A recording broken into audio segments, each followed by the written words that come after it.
पुनर्जागरण। देखो पुनर्जागरण का मतलब होगा परिवर्तन। किसमें परिवर्तन? चर्च में परिवर्तन। किसमें परिवर्तन? सामंतों में परिवर्तन, शासन में परिवर्तन, है ना। यानी कि सब में बदलाव लाना ही क्या है? पुनर्जागरण है। यानी फिर से क्या करना है? जागना है। देखो रूढ़िवादी परंपराएं बहुत सारी चल रही थी। 13वीं से 16वीं शताब्दी में बहुत सारी परिस्थितियां खराब हो रही थी और इसी के कारण एक चेतना लाई गई जिसका नाम क्या था? पुनर्जागरण। तो एक शब्द में बोल सकते हैं फिर से जागना। किसके खिलाफ? बुराइयों के खिलाफ। बस यही पुनर्जागरण है। तो ये तो अर्थ समझ में आ गया तुम्हारे। अब पुनर्जागरण का काल 1350 से 1550 ईस्वी, इसको लिख लो। पुनर्जागरण का काल 1350 से 1550 ईस्वी। कौन सा काल है ये? पुनर्जागरण का काल है। कब से कब तक? 1550 ईस्वी तक। ठीक है, तो काल समझ में आ गया तुम्हारे को? 1350 से। अब देखो अर्थ वापस। रेनेसा शब्द है। कौन सा शब्द है?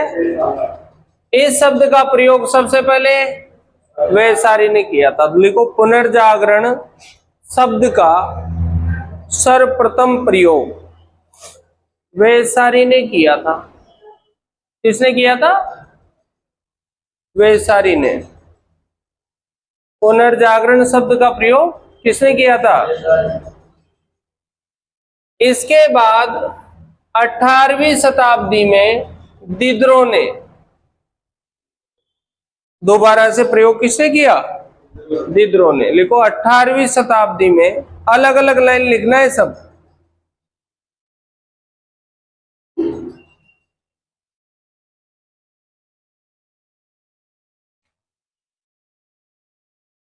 उसके बाद देखो प्रोफेसर डेविड जो है, पुनर्जागरण शब्द मानव के स्वतंत्रता प्रिय और साहसपूर्ण विचारों को अभिव्यक्त करता है, ऐसा मानते हैं। भाई मानव के इसको लिखना नहीं है ना। जेई सेन ने क्या कहा है कि पुनर्जागरण ऐसा शब्द है जो उत्तर मध्यकाल और आधुनिक काल में मानसिक परिवर्तन है। कौन से परिवर्तन है? अरे वही तो बात है। यानी कुल मिला के कौन सी चेतना है? बौद्धिक चेतना है। इसी का नाम क्या है? अब इसके दो आयाम थे, एक तो दुनिया की खोज और एक मनुष्य की खोज। तो पुनर्जागरण के दो आयाम लिख लो। एक तो दुनिया की खोज और एक मनुष्य की खोज। एक तो काहे की खोज है? दुनिया की खोज। और एक काहे की खोज है? मनुष्य की खोज। हाँ, मनुष्य की खोज नहीं हुई क्या? रेड इंडियन कहाँ रहते हैं? अमेरिका में। तो वो मनुष्य खोजे तो गए। वास्को डिगामा भारत आया तो खोजें तो हुई। तो देखो यहां पर मानववादी आंदोलन। कौन सा आंदोलन? फिशर ने क्या लिखा कि ये कैसा आंदोलन है? मानववादी आंदोलन। अब देखो अनेक विद्वान थे जिन्होंने बौद्धिक सांस्कृतिक आंदोलन के रूप में इसे बताया और इसमें तर्क, जिज्ञासा, शिक्षा, ज्ञान, कृषि और उद्योग सारे क्षेत्रों में क्या हुआ? विकास हुआ। तो लिखो पुनर्जागरण से अनेक क्षेत्रों में प्रगति हुई। अनेक क्षेत्रों में क्या हुई? हर क्षेत्र में हुई। शिक्षा में हुई, तर्क में हुई, जिज्ञासा में हुई, विज्ञान में हुई, कृषि में हुई, उद्योग, सारे क्षेत्र में हुई। ऐसा कोई सेक्टर नहीं था जिसमें प्रगति नहीं हुई। तो देखो जन्म कहाँ हुआ पुनर्जागरण का? और इटली में कौन सा नगर था? फ्लोरेंस नगर। इसमें नहीं लिखा है, जिसे विद्वानों का नगर भी कहते हैं। तो देखो विदेशी व्यापार का प्रमुख केंद्र जो है यहाँ पर भूमध्य सागर देश जो थे उनमें आता है इटली। तो ये सारी बातें हो गई। उसके बाद समृद्ध नगरों की स्थापना। कौन कौन से नगरों की स्थापना हुई? तो देखो सबसे पहले यहाँ पर ये देखो नेपल्स, फ्लोरेंस, मिलान, वेनिस, ऐसे नगरों की स्थापना पुनर्जागरण काल में हुई। तो नगर लिख लो, प्रमुख नगर नेपल्स, फ्लोरेंस, मिलान, वेनिस। फ्लोरेंस को तो क्या कहते हैं अपन? विद्वानों का नगर। विद्वानों का नगर कौन सा है? फ्लोरेंस। फ्लोरेंस। वेनिस, मिलान, ये 4 फेमस केंद्र है वहां पर पुनर्जागरण में। देखो अब समृद्ध मध्यम वर्ग का उदय हुआ है इस काल में। कौन से वर्ग का? मध्यम वर्ग का। तो देखो व्यापारी वर्ग शक्तिशाली हो गया था और पोप जो था, पोप उसकी परवाह, क्योंकि पोप के तो खिलाफ ही था ये आंदोलन, पोप की रूढ़ियां थी उसके तो खिलाफ ही था। तो यहाँ पर इटली में पुनर्जागरण की ये नई प्रवृत्ति आई, कोई मतलब नहीं इसका। पर यहाँ पर पूर्व की संस्कृति से संपर्क हुआ, यानी इटली जो है, यहाँ पर इटली के जो व्यापारी अनेक देशों में गए ना, तो वहां से संस्कृति के संपर्क में आए, वहां के धर्मों के संपर्क में आए, वहां की प्रथाओं के संपर्क में आए। तो ये भी एक बड़ी बात थी। और रोमन सभ्यता की जन्मस्थली भी कौन सी है? इटली। तो इटली की राजधानी क्या है? रोम। इटली की राजधानी क्या है? रोम। लिख लो, इटली की राजधानी क्या है? रोम।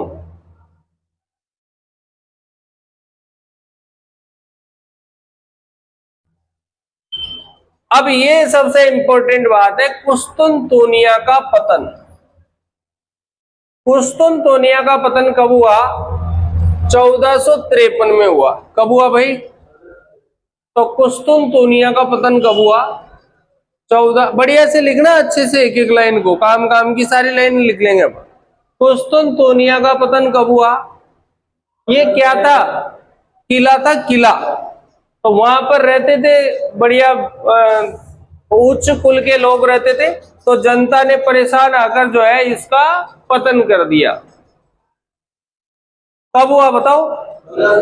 बस अब देखो शिक्षा में परिवर्तन आया, और शिक्षा में तो आना ही है परिवर्तन, शिक्षा के बिना क्या हो सकता है।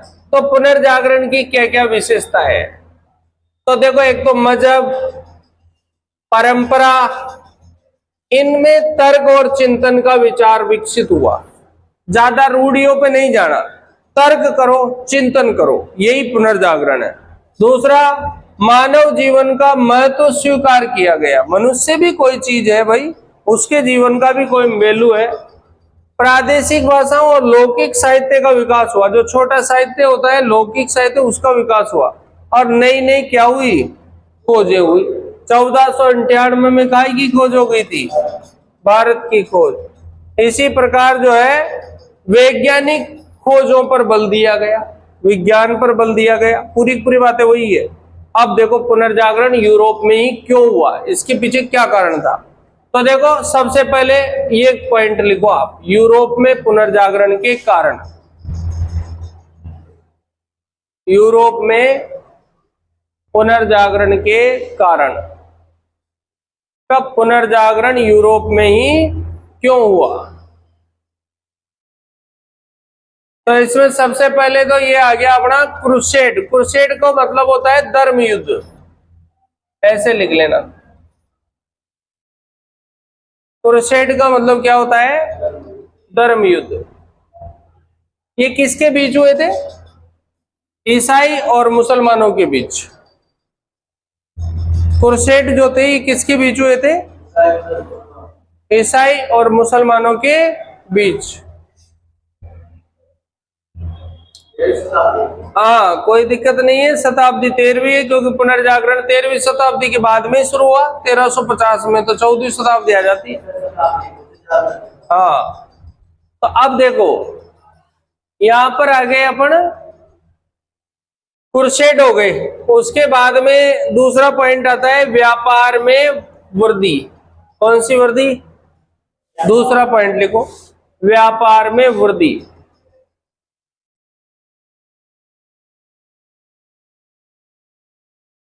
इसका ये भी एक कारण था। और तीसरा आता है कागज और मुद्रण का आविष्कार, यानी कि यूरोप के लोगों ने, वैसे तो कागज बनाने की कला चीन वालों ने दी है, लेकिन फिर भी यूरोप वालों ने बेहतर कागज बनाया। तो कागज और मुद्रण का आविष्कार, कहीं का आविष्कार हुआ? अब ये देखो, यहां एक व्यक्ति था जिसका नाम था गुटेनबर्ग। क्या नाम था? गुटेनबर्ग। उसने दुनिया में सबसे पहले टंकण मशीन बनाई, टाइपिंग मशीन। तो लिखो, गुटेनबर्ग ने कौन सी मशीन बनाई? अरे कागज और मुद्रण पढ़ रहे ना, मुद्रण कैसे करो? टक टक टक टक टक टक टक टक टक टक, तो गुट्टा गुट्टा लगा के, और गुटेनबर्ग ने कौन सी मशीन बना दी? Typing machine. लेकिन तुम्हें याद नहीं रहेगा तो इधर देखो, गुटेन ten ten ten type, type machine. तो टाइप मशीन किसने बनाई? गुटेनबर्ग ने। तो ये पहली बार ऐसा हो गया मामला सेट, तो अब तो मनुष्य टाइप भी कर सकता है। उसके बाद फिर देखो 1477 में केक्सटन जगह है, कौन सी जगह है? वहां पर क्या लगा? दुनिया का पहला छापाखाना। तो लिखो, दुनिया का पहला छापाखाना। दुनिया का पहला छापाखाना कहां पे लगाया गया? केक्सटन में। कब लगाया गया? 1477 में। दुनिया का पहला छापाखाना। और कब लगाया गया? 1477 में ब्रिटेन में लगाया, ये केक्सटन में। हाँ, दुनिया का पहला छापाखाना। ठीक है, अब छापाखाना भी आ गया भैया, टंकण मशीन भी आ गई गुटेनबर्ग की।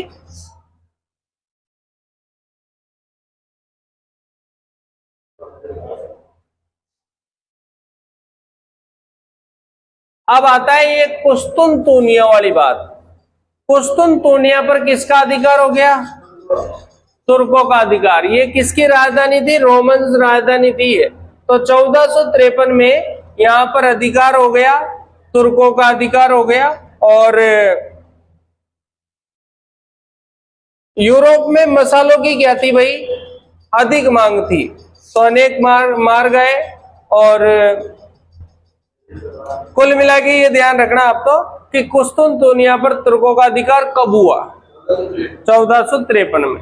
अब देखो, एक व्यक्ति का नाम आ रहा है जिसका नाम है कार्डिनियल बेसारी। लिखो, कार्डिनियल बेसारी। कार्डिनियल बेसारी। कार्डिनियल बेसारी जो व्यक्ति है, ये 800 पांडुलिपि लेकर के इटली आ जाता है। कहां से? मतलब किताबें, पुरानी किताबें, उनकी पांडुलिपि लेकर कहां आ गया? ये इटली आ जाता है। तो ये क्या है? बौद्धिक चीजों को बचाने का प्रयास कर रहा है। कौन? बेसारी। फिर अगला पॉइंट आएगा इसमें, ये पांचवा, मानवतावाद का विकास। लिखो, पांचवा पॉइंट। कौन सा वाद है भाई? मानवतावाद। देखो, मानवतावाद में देखो क्या हुआ?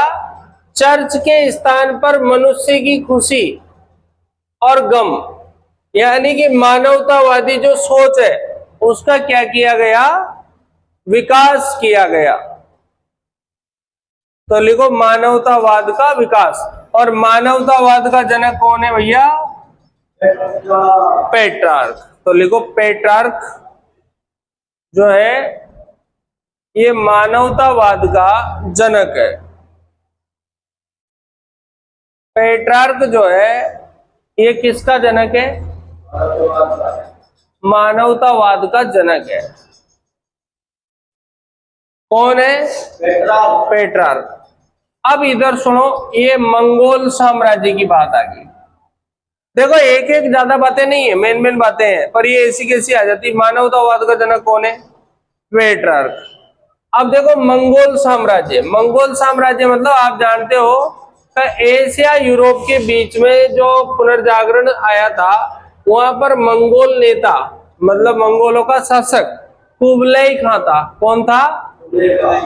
और इसका दरबार में बहुत सारे कौन रहते थे? विद्वान रहते थे। तो कुल मिला के मंगोलों ने साहित्य को संरक्षित किया। यहां पर देखो पोप के दूत, बौद्ध भिक्षु और कुस्तुंतनिया और अर्मीनिया के व्यापारी, सबका संपर्क फारस में, भारत के गणित और ज्योतिष ये सब जो थे, ये इनको सपोर्ट किया किसने? कुबलई खान ने। तो एक व्यक्ति है इटली का, वेनिस किसका नाम है? इटली। इटली की राजधानी थी वेनिस। तो वेनिस का यात्री मार्को पोलो लगभग 1272 में, कब? 1272 में किसके दरबार में जाता है? कुबलई खां के। तो लिखो 1272 में मार्को पोलो, 1272 में मार्को पोलो कुबलई खां के दरबार में गया। कुबलई खां। और कुबलई खां कौन था भैया? मंगोल। तो मार्को पोलो कहां गया? हाँ, ये हो गया अपना। अब इस चीज से प्रभाव क्या पड़ा? क्या प्रभाव पड़ा पुनर्जागरण से? देखो प्रभाव, नया पॉइंट। तो आप सभी जान सकते हो प्रभाव तो बहुत सारा पड़ा, और पुनर्जागरण पूरे यूरोप में फैला। इसका प्रभाव देखो चित्रकारी, मूर्तिकला और स्थापत्य कला और मानवतावाद और साहित्य सभी पर पड़ा। ये लिख लो आप, चित्रकला, मूर्तिकला, स्थापत्य, मानवतावाद और साहित्य पर पड़ा। चित्रकला, मूर्तिकला, स्थापत्य, मानवतावाद और साहित्य, इन पर क्या पड़ा? प्रभाव पड़ा। चित्रकला पे पड़ा, मूर्तिकला पे पड़ा, स्थापत्य कला पे पड़ा, मानवतावाद पे पड़ा और साहित्य पे पड़ा। इन सब पर क्या पड़ा? प्रभाव पड़ा। यानी एक ही बार में समेट दिया अपन, इन सब पे प्रभाव पड़ा। अब देखो साहित्य में क्या प्रभाव पड़ा। सबसे पहले क्या ले लेते हैं अपन? साहित्य में। सबसे पहले लिखो साहित्य में। साहित्य में तो सबसे पहला नाम लिखो दांते। कौन सा नाम लिखो? दांते। कौन से गांव शहर का था?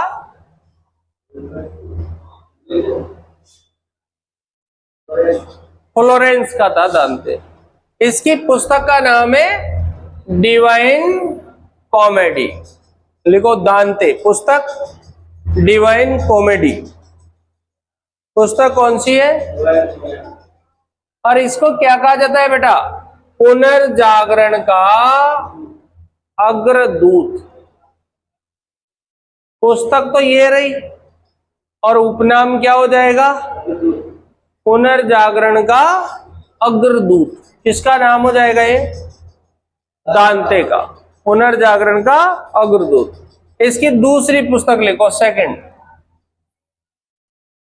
डी मोनार्किया। दूसरी पुस्तक का नाम लिखो। सेकंड पुस्तक कौन सी? डी मोनार्किया। पहली कौन सी है? Divine comedy. और दूसरी कौन सी है? डी मोनार्किया। दो याद रह जाएगी क्या? तीसरी लिखो इसकी विता नोवा। तीसरी पुस्तक कौन सी लिखो? विता नोवा। बस, विता नोवा में क्या लिखा है इसने? प्रेम गीत। कौन से गीत लिखे? हम गीत वहां के गाते हैं। कौन से वाले गीत गाते हैं? प्रेम के गीत गाते हैं। तो ये दांते की कितनी किताबें लिखी है? 3। अब आ गया नया नाम, जिसका नाम है पेट्रार्क। डालो नया नाम, डालो पेट्रार्क। और पेट्रार्क जो है, इसने भी प्रेम गीत लिखे टस्कन में। कौन सी में लिखे इसने? तो लिखो, इसने टस्कन जो वहां की लोकल लैंग्वेज थी, टस्कन में क्या लिखे इसने? प्रेम गीत लिखे। जो था पेट्रार्क, उसने काय में लिखे बेटा? टस्कन में। कौन से गीत लिखे? प्रेम गीत लिखे। किसने? पेट्रार्क ने, टस्कन में। और आपको पता है कि इसे क्या कहा जाता है? तो लिखो, इसे मानवतावाद का जनक कहा जाता है। पेट्रार्क को क्या कहा जाता है? मानवतावाद का जनक कहा जाता है। किसको? हो गया। अब देखो, पेट्रार्क का एक स्टूडेंट था जिसका नाम था बोकेशियो। तो विद्यार्थी का नाम लिखो, बोकेशियो। उसका जो विद्यार्थी है पेट्रार्क का, वो है बोकेशियो। और उसने जो किताब लिखी वो कौन सी लिखी? डेकोमेरोन। लिखो, रचना डेकोमेरोन। और डेकोमेरोन में कितनी कहानियां हैं? 100। Deco, hexa, Deka. डेका क्या होता है? डेका का मतलब क्या होता है? 100। तो ये कितनी कहानियां हैं? 100। एक और याद रखना कि उसकी एक और किताब है, जीनियोलॉजी ऑफ गॉड्स। बोकेशियो की सेकंड किताब का नाम क्या है? जीनियोलॉजी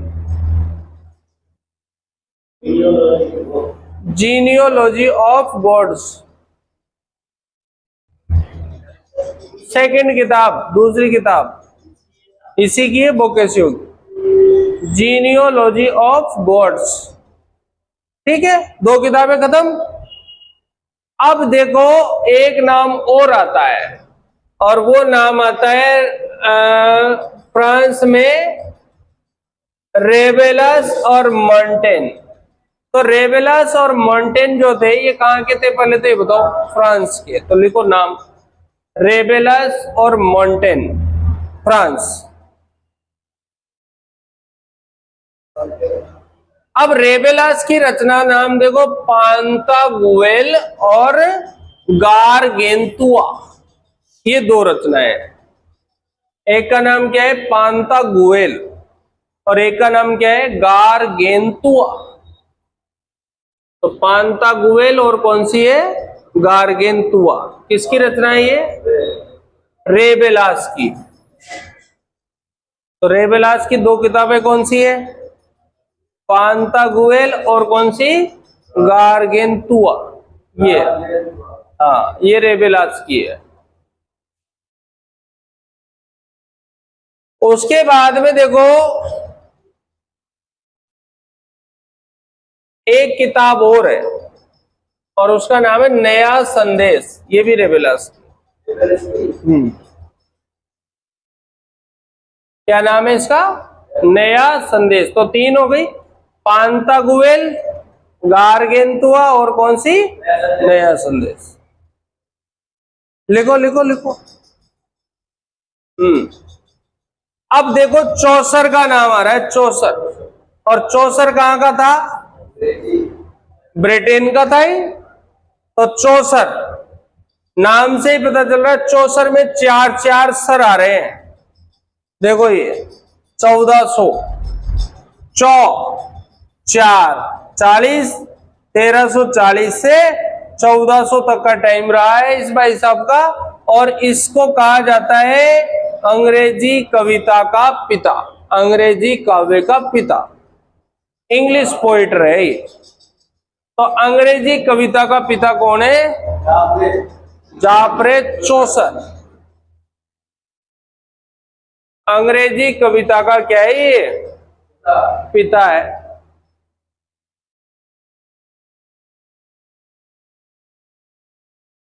रचना बहुत फेमस है उसकी, कैंटरबरी टेल्स। हाँ, 1340 से 1400। और रचना कौन सी है? Canterbury Tales. और भाषा कौन सी है? सेक्सन। सेक्सन। अंग्रेजी की भी बहुत सारी बोलियां होती है, हाँ, तो सेक्सन बोली।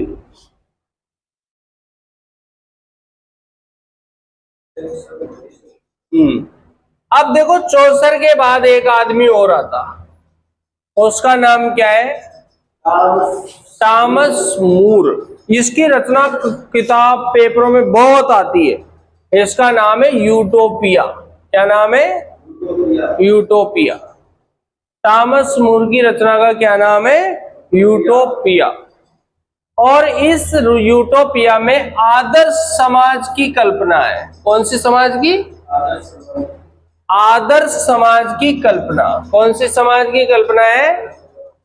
तो कौन सी किताब में आदर्श समाज की कल्पना है? तो क्या आएगा आंसर? यूटोपिया में आदर्श समाज की कल्पना है। फिर आता है शेक्सपियर।